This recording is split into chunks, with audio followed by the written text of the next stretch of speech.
Hi there, it's Coach Alexa here. I just wanted to talk to you a little bit about a few tricks and tips for planning for a really great race. Starting with the week before the race.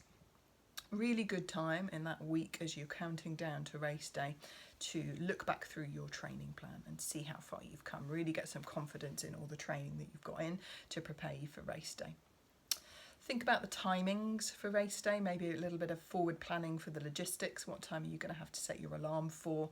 What are the options to get there? Is there sort of race day park and ride or different restrictions on trains and parking, that kind of thing? So get that sorted so you've got less to worry about. Have a little bit of a think about what you're eating during that week as well. You don't have to go for some sort of massive carb loading pasta party, but just having a think about a little bit more carbohydrate and complex carbohydrate in particular, so brown rice, wholemeal pasta, wholemeal bread in the day or two before the race can really help. Not too much spicy and fatty stuff as well, because that helps reduce stomach worries. A day or two before the race, it's time to get a little bit more into the detailed planning. So maybe getting your kit out for the race, just double checking that you've got everything there. If the weather's looking a bit changeable, then having a few options that you can take with you on race day. So, you've got a few different things you can take on or put on or take off if need be. Make sure you've got your nutrition strategy nailed. Should have been well practiced in a lot of your training runs, but again, just make sure you've got that sorted out, maybe the timing sorted out. And have a think a bit about your pace strategy. Again, something that you've probably learnt quite a lot about during your training, but just really nice to review that, recap that, get it written down. Possibly also think about maybe some mantras or things that you're going to do if the going gets a little bit tough during the race. So maybe thinking about your technique, maybe distracting yourself by looking for different signs from supporters or counting or spotting runners with different charity tops on. Or it might be a personal mantra that is quite meaningful to you to keep you going or thinking of why you're doing the race.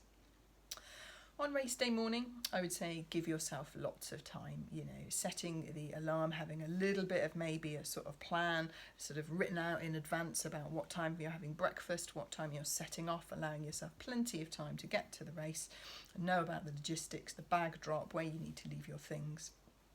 Have a bit of a plan in place in terms of food. So if it's more than about 3 hours or 2.5 to 3 hours between you having breakfast in the morning and the start of the race, think about taking a snack with you to have about 90 minutes before the race starts. Keep yourself hydrated, because that will really help with race performance when you're running.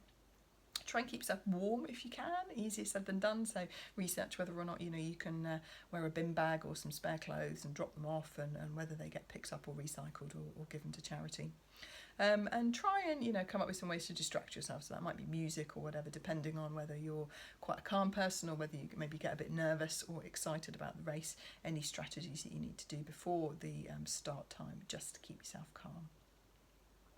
During the race itself should be just kind of going according to plan. Again, think of some mantras just to keep yourself going in case going gets a little bit tough.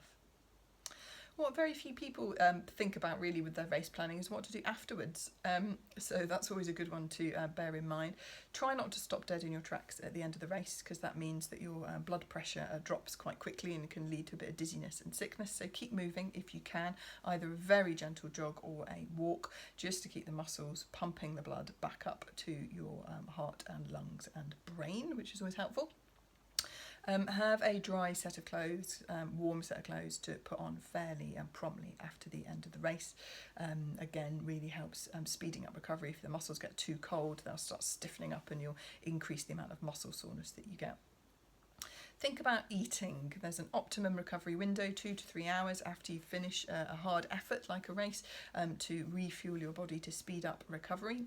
To have a snack perhaps within half an hour of finishing, something with a little bit of carbs and a little bit of protein in it, so chocolate bars, ideal. And then have a meal if you can, or something sort of meal sized within 2 to 3 hours of finishing, again, so the body's got all of the fuel and the vitamins and minerals it needs to fully recover from the race effort. Often sports massages are available at the end of races, and with my sports massage therapist hat on, I would say please ask the therapist not to go too hard on you. No elbows or anything into those muscles. They've gone through enough, they've already picked up a little bit of muscle damage, they don't need the therapist inflicting more, so ask them to be gentle, and then it can really help speed up recovery as opposed to punishing your muscles a little bit more. Pick up your medal, be very proud. And look back on your achievement, particularly if it's gone well. You'll feel that immediate buzz. It's not quite as gone as well as you hoped. You know, that initial sort of day or so after the race might feel a bit hard, but hopefully a day or two later you'll be able to kind of look back and pick the positives out and build on from there. Best of luck with your running and racing.